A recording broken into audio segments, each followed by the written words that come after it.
ጀነራሉ ኮብልለው አዲስ አበባ ገብተዋል። የጀነራሉ ኮብልላ ተፋላሚ ኃይሉን መቀላቀልና ወደ ውጊያ መምራት መሆኑ ነው የተጠቆመው። ይህም ለህወሓት አመራሮች አስደንጋጭ መረጃ ሆኗል። በፓርላማው የተኩስ አቁም ጥያቄ ቀርቧል። ብልጽግና እየተዋጋ ሀገራዊ ምክክር እንደሚያደርግ ዛሬም በወኪሎቹ በኩል እያስነገረ ነው። የተኩስ አቁምና የአማራ ተወላጅ የሆኑ የፖለቲካና የህሊና እስረኞች እንዲለቀቁ ቅድመ ሁኔታ የቀረበለት የሀገራዊ ምክክር ኮሚሽኑ ምን ምላሽ ሰጠ? ኮሚሽኑ ገጠሙኝ ያላቸው 4 መሰረታዊ ችግሮች ምንድናቸው? ለሚለው ዜናችን ዝርዝር ምላሽ አለ። ወለጋ ብሄድ ይገሉኛል ይሉ የነበሩት የብልጽግናው አለቃ አብይ አህመድ የወለጋ ጉዞ ከሴራ ትንተና ወደ ቀቢሰ ተስፋ የተሸጋሸገ ተብሏል። አብይ በወለጋ ጉዟቸው በአንድ ቀን ሌሊት ከ1600 በላይ አማራዎች ተጨፍጭፈው በጅምላ መቃብራቸውና በይዞታቸው ላይ አለማን ያሉትን የመስኖ ፕሮጀክት መርቀዋል። በሌላ በኩል የጃልመሮ ታጣቂ ኃይል የአብይን የወለጋ ጉዞ የስልጣን ቅዠት የፈጠረው ቅጥፈት ብሎታል። ኦሮሞ አይታለልም የሚለው ቡድኑ አብይን ክፉኛ ወርፏቸዋል። አብራችሁን ስትዘልቁ የምትሰሙት ይሆናል። ቱርክ 3 ተጨማሪ የጦር መርከቦችን ወደ ሶማሊያ አሰማርታለች። በሌላ በኩል የቱርኩን ፕሬዝዳንት አነጋጋሪ የኢትዮጵያ ቆይታ ተከትሎ የእሳቸው ተቃራኒ የእስራኤሉ ፕሬዝዳንት ይስሐቅ ሄርዞግ ወደ 4 ኪሎ ሌላኛው እንግዳ ሆነው ሊመጡ ቀጠሮ መያዛቸው ተሰምተዋል። ጉዳዩ ከወዲሁ ትኩረት ስቧል። ለሰዓቱ የመረጥንላችሁ ቀጠናዊ ዜና ትንታኔያችን ነው። ሰላም ጤና ስጥልን ውድ የጣና ቲቪ ተከታታይ ቤተሰቦቻችን፣ አብራችሁን ስትቆዩ እነዚህንና ሌሎች ዝርዝር መረጃዎችን ታደምጣላችሁ። የጣቢያችን የሰዓቱ ዜና መረጃና ዜና ትንታኔዎቻችን እነሆ ተጀምረዋል። እስከ መጨረሻው አብራችሁ እንድትቆዩ አክብሮታዊ ግብዣችን ነው።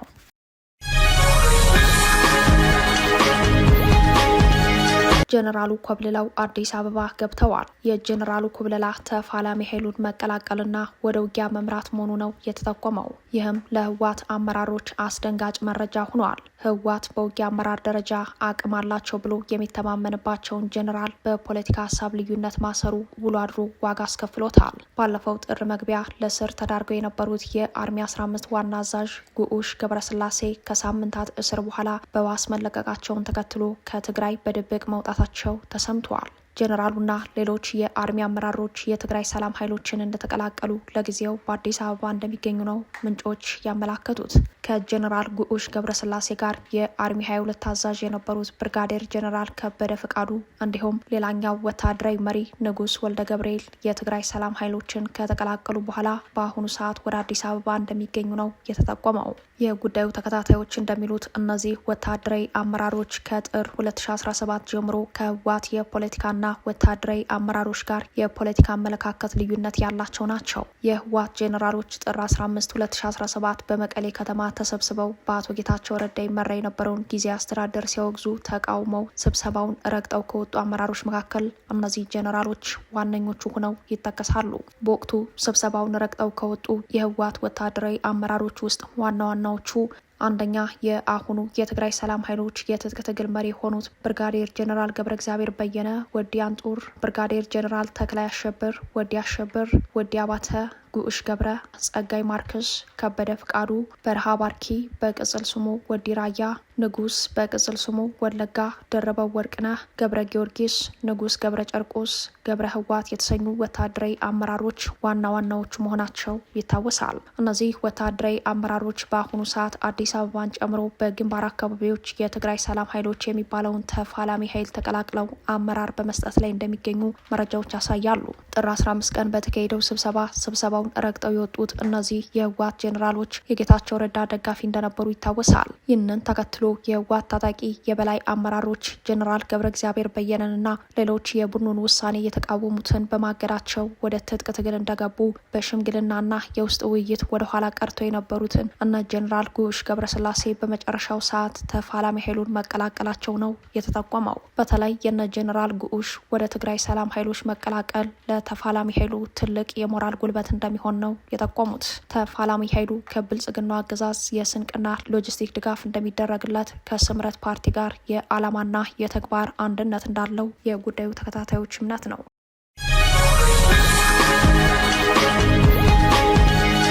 ወለጋ ብሄድ ይገሉኛል ይሉ የነበሩት የብልጽግናው አለቃ አብይ አህመድ ወለጋ ሂደው የጦርነት ትርክትና የጥላቻ መልእክት ድጋሚ አስተላልፈዋል። በአንድ ቀን ሌሊት ከ1600 በላይ አማራዎች ተጨፍጭፈው በጅምላ መቃብራቸውና በይዞታቸው ላይ አለማን ያሉትንም የመስኖ ፕሮጀክት መርቀዋል። በሌላ በኩል የጃልመሮ ታጣቂ ኃይል የአብይን የወለጋ ጉዞ የስልጣን ቅዠት የፈጠረው ቅጥፈት ብሎታል። የአብይ አህመድ የወለጋ ጉዞ እንደ ወትሮ ሁሉ በከፍተኛ የጸጥታ እጀባ የተካሄደ ሀገሩ በእጃችን ነው የሚል መልእክት ለማስተላለፍ ያለመ ከመሆኑ አኳያ ብዙዎችን እያነጋገረ ነው። ጠቅላይ ሚኒስትሩ በቄለም ወለጋ ዞን የቄጦ የመስኖ ልማት ፕሮጀክትን በመረቁበት ቀጠና ላይ የአማራ ደም ፈሷል። በ2014 ዓ.ም ሰኔ ወር ላይ ሀዊ ገላ ላይ በአንድ ቀን ሌሊት 1660 አማራዎች ተጨፍጭፈው ያደሩበት በ8 መንደሮች የአማራ ተወላጆች በጅምላ የተፈጁበት ቦታ በመሆኑ አካባቢው ዛሬም የንጹሃን ደም ፍትህ እያለ የሚጮህበት ነው። አሁን አብይ የመስኖ ፕሮጀክት ብለው ባስመረቁበት ቀጠና የወለጋ አማራዎች በጅምላ ተገድለው በጅምላ የተቀበሩበት፣ በርካቶች አካባቢውን ለቀው የተፈናቀሉበት፣ ለእርሻና ለመስኖ ተስማሚ የነበሩ የአማራ ይዞታዎች ለኦሮሞ ባለሀብቶች የተሰጡበትና የኦህዴድ የዘር ማጽዳት ዘመቻ የተፈጸመበት እንደሆነ የጣና ዘጋቢ ሁኔታውን ያወሳል። ከዚህ አኳያ የአብይ ጉዞ ሁለት ዓላማ መኖሩን የጉዳዩ ተከታታዮች ይተነትናሉ። አንደኛው አማራን የማጽዳት ፕሮጀክቱ እንዲቀጥልና አማራ ስልጣን ሊቀማን እየታገለ ነው፣ ስልጣናችን በሰሜን ሊያዝ ነውና አብረን እንታገል በሚል አውድ ከኦሮሞ ተቃዋሚ ኃይሎች ጋር የአንድ እንሁን ጥሪ ለማቅረብ ነው። በቀዳሚነት በርካታ ታጣቂዎች የሰላም ጥሪውን ተቀብለው እንደተመለሱና ከቀሪዎች ጋርም ውይይት መደረግ እንዳለበት በመናገር ወለጋ ህዝቡ ከኛ ጋር ነው፣ ልማት ይፈልጋል ሲሉ የተናገሩበት አውድ ይህንኑ ዓላማቸውን ያሳያል። ከዚህ ቀደም የወለጋን ሰው አላምንም፣ ወለጋ ቢሄድ ይገሉኛል፣ ብገደል ኦሮሞ ይከፋፈላል የሚል የሴራ ትንተና የነበራቸው አብይ አሁን ያን የሴራ ትንተናቸውን ሀገሩ በእጃችን ነው ወደሚል መልእክት የቀየሩት መስለው ታይተዋል። ሁለተኛው የአብይ የወለጋ ጉዞ ዓላማ የስልጣናቸው ዋና ህልውና ካደረጉት የምርጫ ፕሮጀክታቸው ጋር ተያይዞ በቀጣይ ምርጫ እንዲመረጡ ከሚያደርጉት የምርጫ ቅስቀሳ ስልት ውስጥ አንደኛው ነው ተብሏል። ከዚሁ ጋር ተያይዞ የወለጋን ሰው አላምንም የሚለውን እሳቤ አሁን ቀይረው የወለጋ ተወላጆችን ከክልል ፕሬዚዳንትነት እስከ ኢታማዦር ሹም ድረስ ከወለጋ የማድረግ እቅድ እንዳላቸው ማስወራት ጀምረዋል። በአራቱም የወለጋ ዞኖች በቀጠለው አማራን ከወለጋ የማጽዳት ፕሮጀክት ላይ አንድ የሆኑት የኦህዴድ ገዢዎች ሜንጫ መዞ አንገት መቅላት፣ እናት አባት ማረድ፣ ታሪክና ቅርስ ማጥፋትን እንደ ጀብድ የሚቆጥር ኃይል በአብዲስ አጋ መሬት መፈልፈላቸው አይዘነጋም። ከቄሮ እስከ ኦነግ ሸኔ፣ ከኮሬ ነገኛ እስከ ጋቸና ሲርና፣ ከገዳ ልዩ ኮማንዶ እስከ ኦሮሞ ልዩ ፖሊስና ሚሊሻ ድረስ በጥምር ጦር አማራን አጥቅተዋል። በኢትዮጵያ ስሪት ውስጥ የኦሮሞን ሚና በማሳነስ ማህበረሰቡ ለሰንደቅ ዓላማው የከፈለውን ጀግንነት በመካድና ኢትዮጵያን እንደ ሀገር በማንኳሰስ አፍራሽ አጀንዳ አስፈጻሚዎችን በመፍጠር የገዛ ሀገሩን የአቢሲኒያ ኢምፓየር እየተባለ በተሰበከበት የጥላቻ ሙቀት ተነድቶ በ10 ሺዎች የሚቆጠሩ አማራዎች በወለጋ መሬት በጅምላ ተገለዋል። አብይ ጉዞ ያደረጉት በእነዚህ ንጹሐን ደም ጭምር ነው። እንዲያም ሆኖ ኦነግ ሸኔ በወለጋ አካባቢ ተቀባይነት አለኝ ብሎ እንደሚያምነው ኦህዴድም አማራን ከቀጠናው አጽድቻለሁና ለወለጋ እኔ የተሻልኩ ነኝ የሚል የፖለቲካ ማህበራዊ መሰረት ፍለጋ ላይ ነው። ይህንን ተከትሎ ራሱን የኦሮሞ ነጻነት ሰራዊት ብሎ የሚጠራው የጃልመሮ ታጣቂ ቡድን አስቸኳይ ያለውን መግለጫ አውጥተዋል። በጉዳዩ ባወጣው መግለጫ አብይ አህመድ በወለጋ ያደረጉት ጉብኝት ትክክለኛ የመሬት ላይ ቁጥጥርን የሚያሳይ ሳይሆን የስልጣን ቅዠት የፈጠረው ቅጥፈት ነው ብለዋል። ሁኔታውን ሲያብራራም አብይ በህዝብ ሳይሆን በካድሬና በጸጥታ ኃይል ብቻ ታጅበው እንደገቡ አስረድተዋል። በሄሊኮፕተር ታጅበው በከፍተኛ ጥበቃ ወደ ታጠሩ ይዞታዎች መግባታቸው በክልሉ ያለውን የመንግስት የቁጥጥር ድክመት የሚያሳይ እንጂ ጥንካሬን አይገልጽም ሲልም ተችቷቸዋል። ቀጥላ አድርጎም አብይ ማንኛውም ችግር በሰላም ይፈታል ማለታቸው የኦሮሞን የፖለቲካ ማህበረሰብ ለማታለል እየተሞከረ ነው ብለዋል። አብይ የኦሮሞ ጠላቶች የኦሮሞን እድል ለመውሰድ እየሞከሩ ነው በማለት የተናገሩትም በሀገሪቱ የብሔር ግጭትን ለመቀስቀስ የታለመ አደገኛ ስልት ነው ሲል አውግዟል። በርካታ አማራዎች በፖለቲካ አስተሳሰባቸው፣ በማንነታቸው ታስረው ለረጅም ጊዜ በእስር ቤት እየተንገላቱ መንግስት ምንም እርምጃ ካልወሰደላችሁ ይሄንን ለምንድን ያላገለጣችሁት ለተባለው ጥያቄ እኛ አክቲቪስቶች አይደለንም። የፓርላማው ብቸኛ ድምጽ የሚባሉት ዶክተር ደሳለኝ ጫኔ የታሰሩት አማራ ብቻ ናቸው፣ እንደ አማራ ህዝብ ሊቁ የታሰረበት ክልል የለም ሲሉ፣ ምክትል ዋና ኮሚሽነሯ ደግሞ እኛ አክቲቪስቶች አይደለንም ሲሉ ለአማራ ያላቸውን ንቀት በፓርላማው ፊት አሳይተዋል። በሌላ በኩል የብልጽግናው ስልጣን ምርኩዝ የሆነው ምክክር ኮሚሽኑ 4 ዋና ዋና ፈተናዎች ገጥመውኛል ማለቱ ተሰምተዋል። በትናንትናው ዕለት የህዝብ ተወካዮች ምክር ቤት ባካሄደው አስቸኳይ ስብሰባ የአገዛዙ ስልጣን ማቆያ ስልት የሆነው ሀገራዊ የምክክር ኮሚሽን የስራ ዘመን መራዘሙ ተሰምተዋል። በስብሰባው ላይ ዶክተር ደሳለኝ ጫኔ በአማራ የህሊና እስረኞች ጉዳይ አነጋጋሪ ሀሳብ አንስተዋል። ደሳለኝ በአማራ የህሊና እስረኞች ጉዳይ እንዲህ ይላሉ። የታሰሩት አማራ ብቻ ናቸው። እንደ አማራ ህዝብ ልሂቁ የታሰረበት ክልል የለም። ለምሳሌ ከትግራይ የታሰረ የፖለቲከኛ ልሂቃን የለም። ከኦሮሞም ብዙ የታሰሩ ነበሩ፣ ተፈተዋል። እነማን ምን ሲያደርጉ ተይዘው እንደተፈቱ እናውቃለን ብለዋል። ቀጠል አድርገውም በርካታ አማራዎች በፖለቲካ አስተሳሰባቸው በማንነታቸው ታስረው እየተንገላቱ ነው። እነዚህ ደግሞ ተራ ዜጎች አይደሉም። የአማራ ማህበረሰቡ ጉልሃን ብሎ የሚለያቸውና ልሂቃን ብሎ የሚያስቀምጣቸው የሀሳብ መሪዎች ናቸው። በአማራነታቸው ብቻ ብዙ የፖለቲካ መሪዎች፣ ጋዜጠኞች፣ አክቲቪስቶች፣ የህዝብ ተወካዮችና የተመረጡ የህዝብ እንደራሴዎች ይገኙበታል። ስለዚህ ነገ የአማራ ህዝብ ልሂቃኖች ታስረውብኛል አልተወከልኩም ቢል በቂ ምክንያት አለው ብዬ አስባለሁ ብለዋል። ደሳለኝ የአማራ ተወካዮች በታሰሩበት ሁኔታ አልተወከልንም የሚል ጥያቄ መነሳቱ ተገቢ መሆኑንና በሀገራዊ ምክክር ሂደት ላይ ያላቸው ተስፋ መሟጠጡን ገልጸዋል። ከዚህ በተጨማሪም በይፋይ የማህበራዊ ትስስር ገጻቸው ላይ ከዚህ ጉዳይ ጋር አያይዘው ባስተላለፉት መልእክት እንዲህ ብለዋል። አሁን ሰሚ እስኪገኝ ድረስ እንጠይቃለን። የአማራ የፖለቲካና የህሊና እስረኞች ይፈቱ። በመላ ሀገሪቱ የሚደረጉ ውጊያዎች ይቁሙ።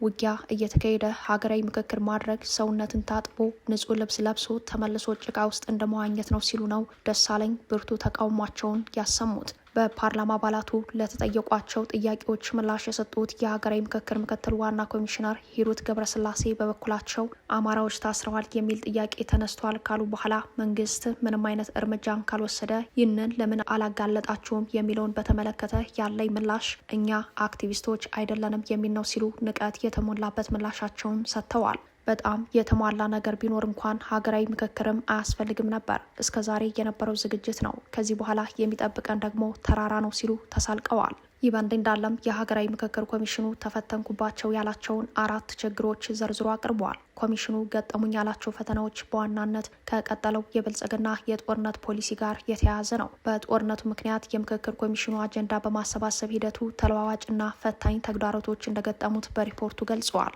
ስራው በበርካታ ፈታኝ ሁኔታዎች የተሞላ መሆኑን የገለጸው ኮሚሽኑ በተለይም የጦርነቱ ተጽዕኖ ቀዳሚ መሆኑን አስታውቋል። ሁለተኛው ፈተና ከነጻነትና ገለልተኝነት ጋር በተያያዘ የሚነሱ ጥያቄዎች ናቸው ብለዋል። ከኮሚሽኑ ነጻነትና ገለልተኝነት ጋር በተያያዘ የተዛቡ መረጃዎች ስርጭት ከፍተኛ ፈተና መሆኑ በሪፖርቱ አስረድተዋል። አንዳንድ የፖለቲካ ፓርቲዎች በራሳቸው ምክንያቶች በምክክር ሂደቱ አለመሳተፋቸው ተግዳሮት እንደሆነበትም ኮሚሽኑ ጠቁመዋል። ከጅምሩ በኮሚሽኑ ላይ የገለልተኝነት ጥያቄ በማንሳት ራሳቸው ከተሳትፎ ካገለሉት ፓርቲዎች መካከል የኦሮሞ ፌዴራላዊ ኮንግረስ ኦፌኮ፣ የኦሮሞ ነጻነት ግንባር ኦነግ የሚገኙበት ሲሆን የኢትዮጵያ ሕዝቦች አብዮታዊ ፓርቲ ኢህአፓ፣ እናት ፓርቲ የግጭት መቆምና የፖለቲካ እስረኞች መፈታት እንደ ቅድመ ሁኔታ አስቀምጠው ራሳቸውን ከሂደቱ ማግለላቸው ይታወሳል። በአራተኝነት የተቀመጠው የኮሚሽኑ ፈተና የታጠቁ ቡድኖች ተሳትፎ አለመኖር ነው። በትጥቅ ትግል ውስጥ ያሉ ወገኖችን ለማሳተፍ ምቹ ሁኔታ አለመኖሩ ከፍተኛ ተግዳሮት እንደሆነበት ኮሚሽኑ ባቀረበው ሪፖርት አስታውቋል። ጠቅላይ ሚኒስትር አብይ አህመድ ከሚከተሉት የቀውስ አመራር በተጨማሪ የእርሳቸውንና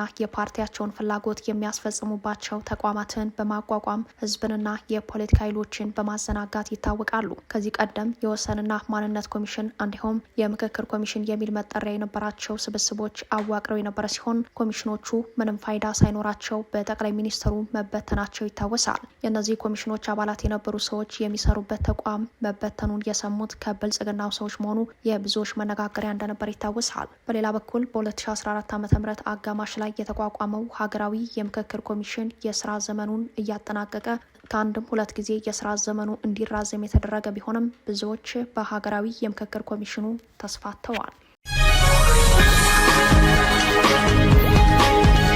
ቱርክ 3 ተጨማሪ የጦር መርከቦችን ወደ ሶማሊያ አሰማራች። በሌላ በኩል የቱርኩን ፕሬዝዳንት አነጋጋሪ የኢትዮጵያን ቆይታ ተከትሎ የእሳቸው ተቃራኒ የእስራኤል ፕሬዝዳንት ይስሐቅ ሄርዞግ ወደ 4 ኪሎ ሌላኛው እንግዳ ሆነው ሊመጡ ቀጠሮ መያዛቸው ተሰምተዋል። ጉዳዩ ከወዲሁ ትኩረት ስበዋል። ቱርክ ጎረቤት ሶማሊያን ማስታጠቅና ወታደራዊ ጥበቃ በማድረግ ጉዳይ በእጅጉ ገፍታበታለች። ከባለፈው ሳምንት ወዲህ አንካራ በርካታ የጦር መሳሪያዎች ወደ ሶማሊያ እያጋዘች ታይታለች። በሳምንቱ ሰኞ ዕለት የቱርክ መከላከያ ሚኒስቴር 3 ተጨማሪ የጦር መርከቦችን በሶማሊያ የባህር ሰርጦች አቅራቢያ ማሰማራቱን ገልጸዋል። ሚኒስተሩ ይህንን ያለው የቱርክ ነዳጅ አውጪ ግዙፍ መርከብ በሶማሊያ ባህር ዳርቻ ወደ ስራ መግባቷን ተከትሎ ነው። ባለፈው ሳምንት አንድ የጦር መርከብ በሶማሊያ ሞቃዲሾ አቅራቢያ ባለ ወደብ የቆመች ሲሆን አሁን ላይ ተጨማሪ 3 የጦር መርከቦች በኤደን ገልፍና በአረቢያ ባህር ወደ ሶማሊያ ቀርበው መሰማራታቸው ተረጋግጧል። ቱርክ ከ1 ዓመት በፊት በሶማሊያ የባህር ጠረፍ የነዳጅ ፍለጋ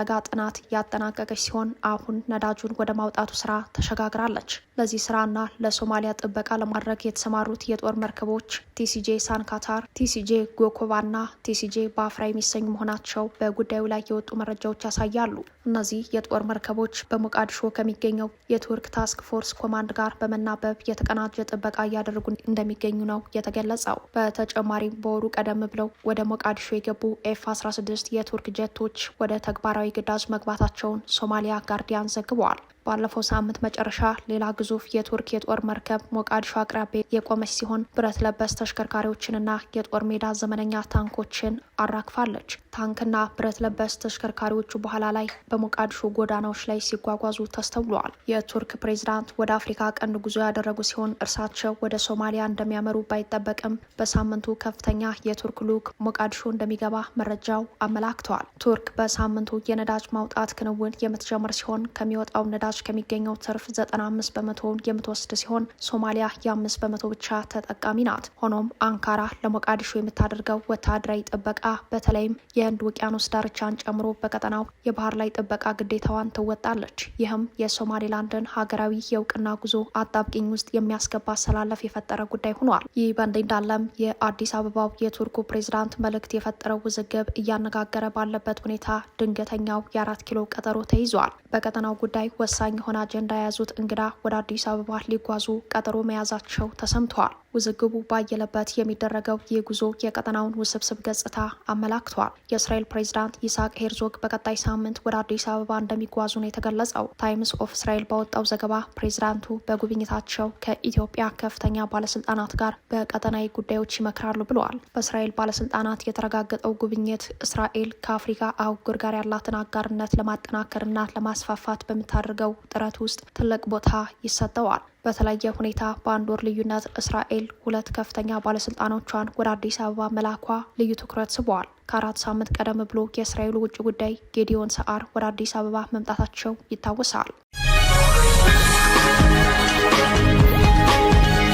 ክብራትና ክብራን ቤተሰቦቻችን ለሰዓቱ የተሰናዱት መረጃዎቻችን የተከታተሏችኋቸውን ይመስሉ ነበር። አብራችሁን ስለቆያችሁ ልባዊ ምስጋናችን ይድረሳችሁ እያልን የጣና ቲቪ ወቅታዊ ዜናዎች፣ ትንታኔዎችና ልዩ ልዩ ፕሮግራሞች እንዲደርሷችሁ ቻናላችን ሰብስክራይብ በማድረግ ቤተሰብ ይሁኑ። በተሳትፎ የትግል ሚዲያው እንዲያጠናክሩ ጥሪያችን እናቀርባለን። ጣና ቲቪ ከሀቅ ጋር